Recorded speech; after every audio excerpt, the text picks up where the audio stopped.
live. I thought I'd play some samba since I'm at a samba festival here in Milano. My voice is sounding a bit funny because I've had lots of late nights, and if you dance kizomba and you travel with kizomba, you know that sleeping is not part of the vocabulary. Being very loud is, and when you don't sleep and you're being loud anyhow, you will lose your voice. So my voice is sounding like this.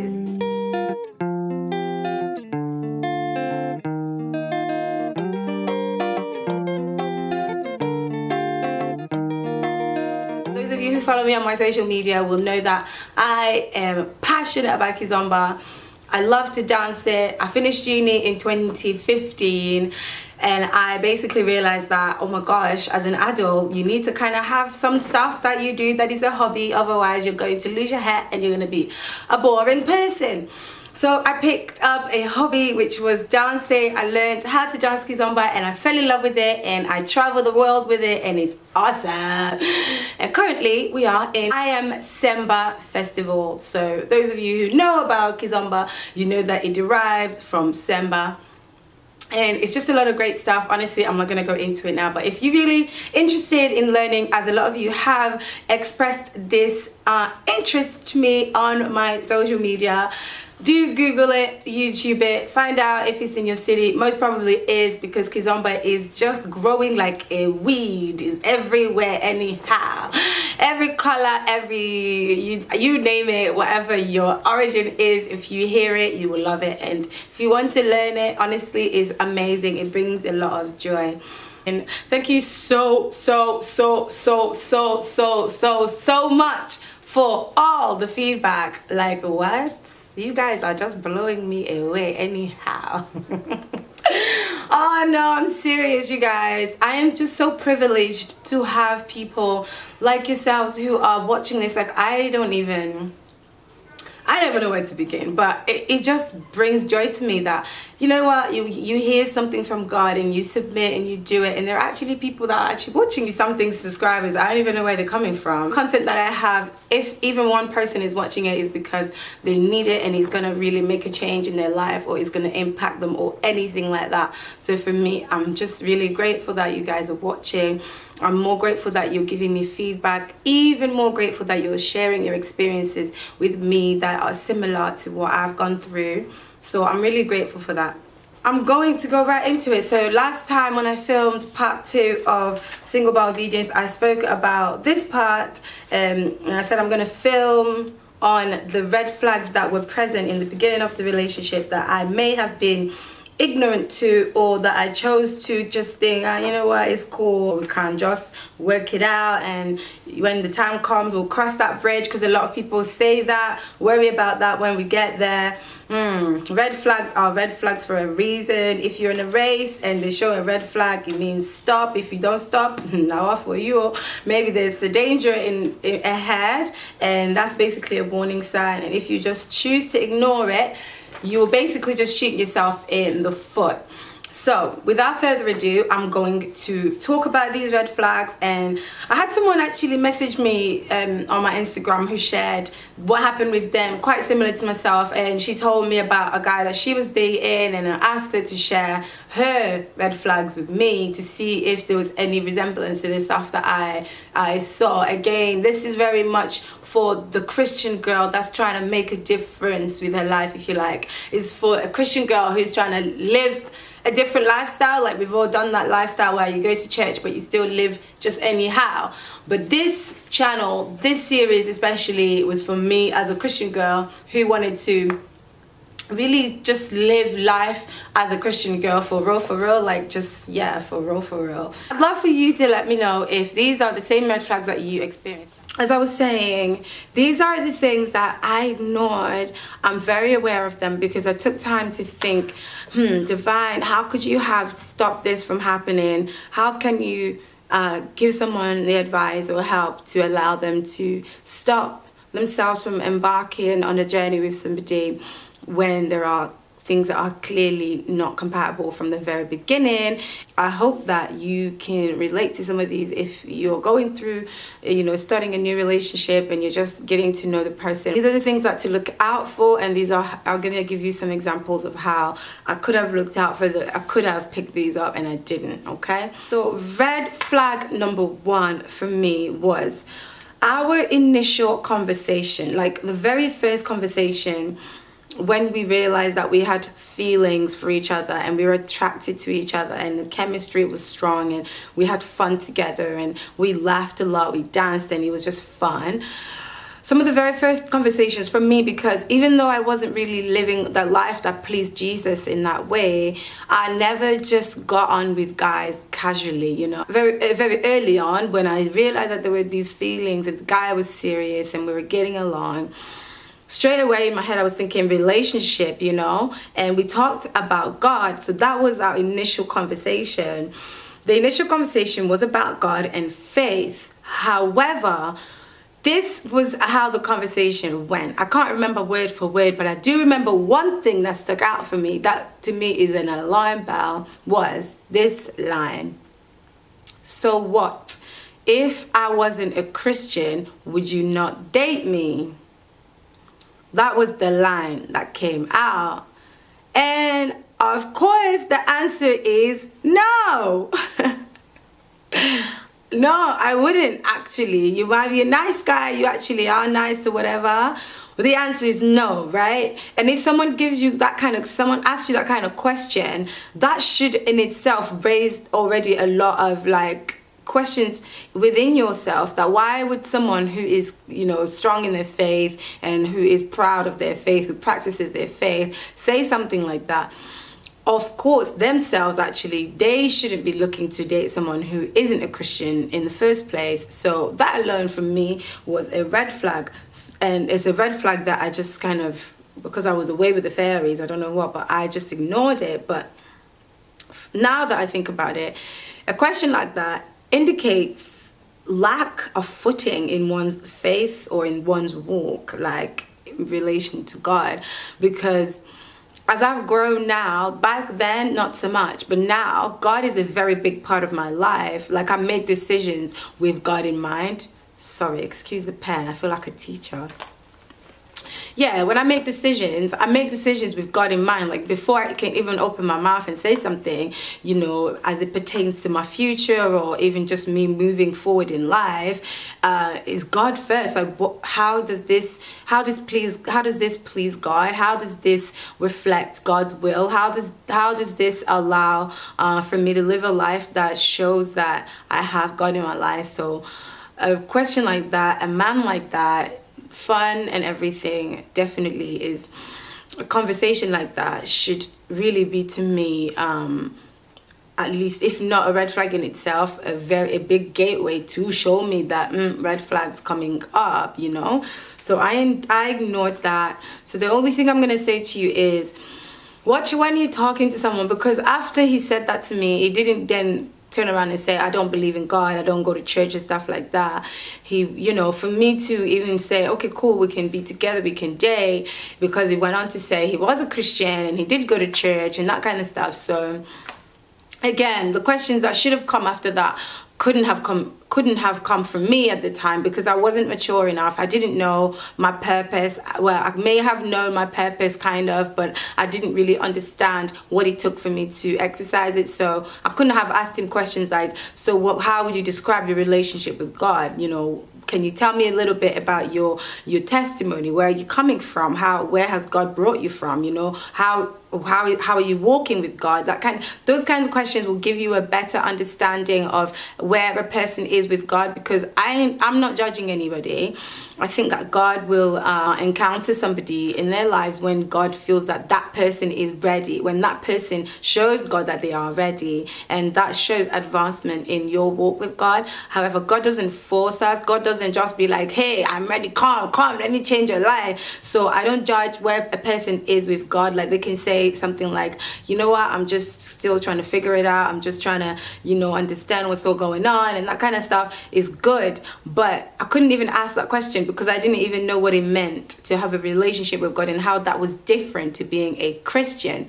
So big red flag is watch how a person talks with regards to God and relationship with God when you just first meeting. If that's something that's important to you, it's important for your future, you care about where you want to go spiritually, watch how a person answers the question about God. Yeah, so be very, very careful, be paying attention, do you understand? Listen to anti-divine. Next red flag, attitude towards the things of God. I learned this much later, so this was a red flag that I learned much later in the relationship, so it wasn't really present in the beginning of the relationship. Again, I didn't ask the questions. Ask questions, guys. I'm gonna do a video on the questions to ask that I found out are going to help you to make the right decisions, or at least to help you to extract the right information when you're just starting to date someone. The questions that you need to ask are very, very important in deciding. So when I say attitude towards the things of God, is I'm somebody who I don't just go to church on Sunday, okay? So I go to church on Sunday, I go to church some Fridays, I go to church for band practice, I go to church for the charity work that I do with the homeless. So I'm in church a lot, like I'm in church most of the time. And if you're with somebody who cannot appreciate that, someone who can just accept that and be like, that's great, I love that you're passionate about something, and just look for ways to support that and look for ways to kind of become involved in that kind of vibe. And if the person that you're with doesn't show any interest in the things that you're passionate about, don't marry that person. Do not even begin to think to marry that person, because you're just in trouble. You can't just be marrying anyhow. Someone who can't even support you, someone who can't show interest in your passion, someone who can't just lift you. It's stressful, guys. Don't set yourself up like that. It's hurtful, actually, that you would always be alone. Like, even if you're not married yet, you just do things by yourself. Like, for me, it really bugged me that I needed to ask someone, my partner, to join me all the time, and then every time I would ask, it would turn into an argument. That's not okay. That's a red flag. That's telling you there's a block, there's something that's blocking. Like, it's not gonna change. You can't change it. Just sit down and evaluate the situation and see how important is it that this person should be involved in my life, in the things that I'm passionate about. If it's very important for you, my friend, come take the door and get out and leave, because you're just going to be unhappy. You're going to be sad when you're in your marriage and your husband doesn't just get involved with anything that you like to do. They just live in their own world. They just do their own thing. It's just going to make you unhappy, okay, guys? So be careful. Next red flag. I get a lot of wisdom from listening to all the people who are doing this kind of thing, what I'm doing now, giving women like you and I advice, relationship advice, to try and help us make better decisions and understand that we don't have to settle for, you know, below par, for people that do not stimulate us. Now, this takes me into my next red flag, which was, believe it or not, lack of conversation. Lack of conversation, lack of stimulating exchanges. Guys, no, that one I can't. Till this day, I really sit down and I think, how, you know, it can be so draining if you're in a relationship or even just a friendship. See, I'm the kind of person where I feel like I am really called to talk. I'm called to talk. I'm called to advise. I enjoy it. I love to give my perspective because I do a lot of reading. I do a lot of listening to people. So I have... I have a lot of different perspectives, because the things that I think and the things that I know, they're not just from me. They are a lot of wisdom from many different sources. So I can impart this to other people. I can give this to others. However, when you are that person, but you don't have a person like that for you, not even one, it can be so draining. Now, for my friends, it's okay. I can be that friend for them. It's fine. I don't mind. Like, if my friends, they're not like that anyway. They will give me, if I need truth and I tell them my situation, they'll tell me what I need to do, or at least they'll give me a constructive feedback. However, in a partner, you need somebody that you can talk with, that you can have conversations with, that you can converse with, and you come out of that conversation thinking, yeah, I've learned something new. I have given something. I have taken something. I'm stimulated. My mind is just going anyhow crazy because I have taken so much knowledge in. And you know what? People aren't born wise. Wisdom is something that you can learn. I'm not even kidding. The Bible even says that if you walk with people who are wise, you will become wise. Paraphrasing, that kind of thing. But if somebody they don't have wisdom from anywhere, they don't read, they don't watch anything that is gonna give them wisdom, they don't listen to any podcast, they don't do anything like that, the conversation is going to be dead. Do you understand? Dead. It's a red flag if you go on a date with somebody and you can't talk about anything. You can't talk about anything. You know? It's hard. Someone that I listen to says conversation lasts longer than sex. You people think, oh, you have chemistry, the sex is amazing. You finished your sex for 20 minutes. I don't know how long you people do your business for. But then you don't have conversation. When you're old and grey, you just need someone to talk with, someone who can still make you laugh, someone who can still say things that you're just going to look at them like, wow, that came out of you. I love that. You know, you want to fall in love with somebody's mind, with somebody's way of thinking, with how someone gathers information and they're able to formulate an opinion that is just well-founded in wisdom. You need that. It's a red flag if you cannot talk about anything and you cannot be in agreement about anything. That's another thing. And if you can't be in agreement with the person, hey, my God, it's a lot.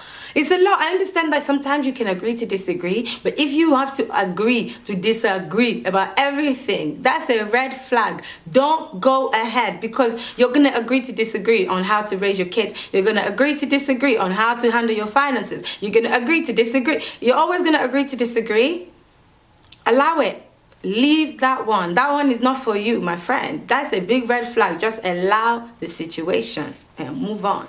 It's a red flag, and you just need to stop wasting time. If you go on 1 day, 2 dates with somebody and the conversation is nothing, that's what I'm saying. Like, it's so important. Like, we're just doing the things in reverse. Like, we're getting in a relationship because we have feelings based on momentary feelings, right? On like fluctuating emotions. We're just making decisions to enter a relationship based on these things that are going to pass very quickly, infatuation, and then we start thinking, I need to learn who this person is. I need to understand what this person is doing. I need to understand what goes on in this person's mind. I need to... C'est pas comme ça. It's not like that. Like, it doesn't work. C'est pas supposé de fonctionner de cette manière, tu vois. It's not supposed to work that way. We're supposed to, before developing butterflies, because there's a jar of butterflies in our stomachs or whatever, is somewhere hidden somewhere, you first of all learn their mind. Entree, do you understand? That's your entree. C'est votre entrée, like, you know, you get these small bits to just enjoy.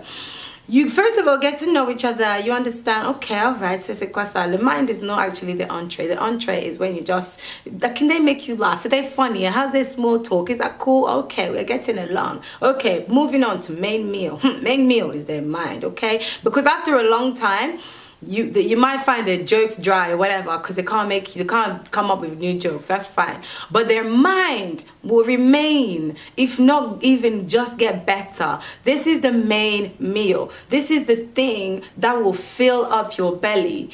After this, after you understand their mind, after you fall in love with their mind, then you can release the butterflies. Because from here, you can't just, look, we have power and we have control. We are not animals, we are humans, and we can control ourselves. Let me say that again. We can control ourselves, okay? You can't come and tell me I can't help who I can love. I don't know, I cannot help who I love. You can't help who you love, yeah? Okay, all right, okay, that's it, that's fine. Just be loving any nonsense person like this and just putting yourself into trouble. Like, jokes aside, you have a future to think about. You have children, future children to be thinking about. Don't say you can't help who you love. Let's see people just in relationship with nonsense gangsters, people who bring trouble to their doors. They haven't got any children yet, but they're happy to be with this person because they can't help who they love. They're going off emotions and feelings because, oh, that person's good in bed, that person buys me Gucci, Prada, Louis, hey. And then you have kids, you expose them to this kind of madness, your kids turn out to be crazy, and you turn around and say, oh, I'm the most malheureux person, like unfortunate person. Like, no, you set yourself up. We have control. See, feelings and emotions and butterflies and all those things will pass. Yes, they will pass, especially the initial one, infatuation, will pass. And then later on, when you build with some person, with someone, and you understand their mind, you love their mind, you build with that person, yeah, and you fall in love with them a little bit more every year of your life together, because they are becoming even better, they're blossoming even more. Their mind just blows you away. They can look anyhow, their body can be any kind of shape, they can be tall, small, short, whatever, but their mind is something that blows your mind, you know. And that is not something that can change. Someone doesn't just go to sleep and wake up and go, I changed my mind about all the fundamental things that make me who I am. It takes a lot, yeah, unless they are mentally challenged, do you know what I mean, or they're going through some stuff. But somebody's mind is who they are. That is the epitome of a person. Like, their mind is not their ability to have swag. It's not their ability to be good in bed, because malfunctions happen every time. Conversation is so important, guys. I cannot even push. I should, in fact, this one should be my red flag number 2, in fact. That's red flag number 2, for real. Like, conversation, if you lack it, if someone cannot stimulate you, you ask them, so anyway, you know, where do you see yourself in, just not even 5 is too far. Where do you see yourself by the end of this year? Well, you know, just, no goals whatsoever. That's worrying. You should be worried, because this man, this woman is who you're thinking to do life with. In fact, if you're not thinking to do life with them, at this point, that's where you should stop even begin to think. Hey, Jesus, if you haven't thought yet, stop yourself from beginning to think about doing life with someone who cannot speak, who cannot stimulate you anyhow. It's just pointless. Because we're not children anymore. We are grown women, we are grown men. We want to do things, like I always say, we want to date intellectually. We want to get in situations with people who are going to add un plus, like we say in French, someone who's going to add something to your life. Yes, someone who's going to inspire you with the way they think, with the way they are with others, with the way they carry themselves, with the way that they are ambitious, driven, hardworking. You want that, you need that. C'est pas seulement une personne qui, you know, swaggified, swagalicious, dripping swag, or whatever you guys say, I don't know. Next red flag is punctuality. Punctuality. For me, it's a sign of disrespect if a man cannot present himself on time for like your first initial dates. It's a sign of immaturity reflected in a way that is disrespectful. As a woman, I don't want to get ready. Listen, don't get on my nerves. I do not want to get ready, get dressed, and sit down in my house waiting for you for 2 hours. Don't get on my nerves. Ça marche pas comme ça. Ça marche pas comme ça. I'm telling you, it does not work like that. When we're younger, we can tolerate a lot of things, but now that I'm older, I understand that, first of all, a man must respect me enough to show up at my door 10 minutes before the time he said he would come. Yeah, and if I'm not ready, he can sit down and wait for 10 minutes, then we can go. Do you understand? If a man is gonna come, oh my God, 2 hours late, I don't even see, even now I sit down and think you are the biggest mumu ever, because I should have been like, do you know what, I really appreciate you coming, but I'm not going out at this moment in time. You have wasted my time. I could have been doing something, I could have been out, I could have, do you know what I mean? Like, don't turn up 2 hours late. That is a red flag, guys. I'm sorry, but it is. Because it later on in life, it shows in other things. And it shows actually a person, see me, I used to get bothered because the person I was with would not respect time in any way, shape or form. Not just to do with me, but for me, I think it's disrespectful. Say if someone invites you to a party, someone invites you to a function, and you say, yes, I will come, I will honor your invitation and I will come. And then you just pay no regard to the time that it says that this event is going to start. What? Sassy, like it's annoying for me. It's like, come on, it's too much. Like, you need to just try. It's disrespectful.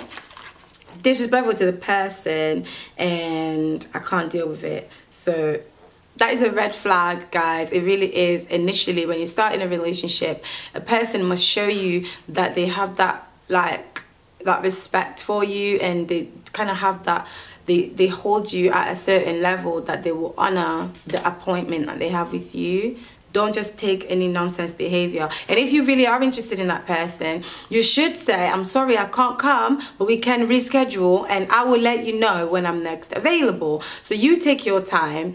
You just look in your calendar. Just be looking, so when can I fit this guy in? Even if you're free, you're not free just yet. Do you know what I mean? Take your time. They must respect you. Somebody must come and just present themselves in a nice way. They put effort. They cut their hair. You know what I mean? They're just presenting themselves in such a powerful manner.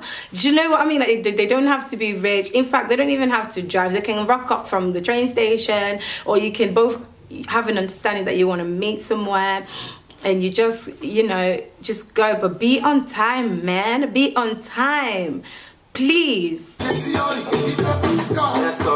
Don't be waiting, baby. I'm out to get you.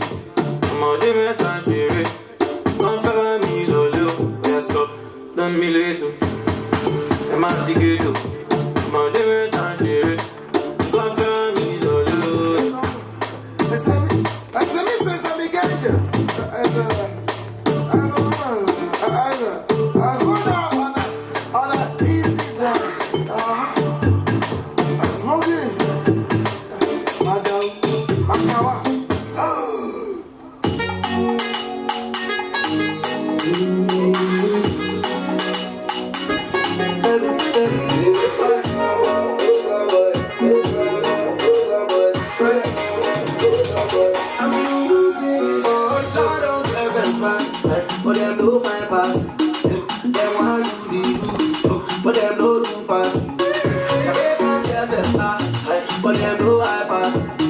You make a one bang, you know you would never.